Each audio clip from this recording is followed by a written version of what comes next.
എനിക്ക് പ്രഭയെ ഇഷ്ടമാണ്. I mean love with you. I love you too. ഞാനൊരു ഈഗോ ഇല്ലാതെ ഇത്രയും ഫ്രാങ്ക് ആയിട്ടൊരു കാര്യം പറയുമ്പോ പ്രഭ എന്താ ഇങ്ങനെ ബിഹേവ് ചെയ്യുന്നത്? പെട്ടെന്ന് വേറൊരാൾ വന്നപ്പോ ഞാൻ ആരും അല്ലാതായോ? വേറെ ആരും ഇല്ല. ഒരു ചെറിയ പൊസസീവ്നെസ് ആണ്. It's about the deep emotional connect we share. നമ്മൾ രണ്ടാളും തമ്മിൽ അതുണ്ട്. ഇല്ലെന്ന് പ്രഭയ്ക്ക് പറയാൻ പറ്റുമോ?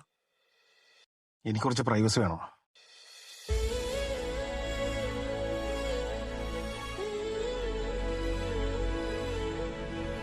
മോക്ഷ വേണ്ടതേ എനിക്കാണ്.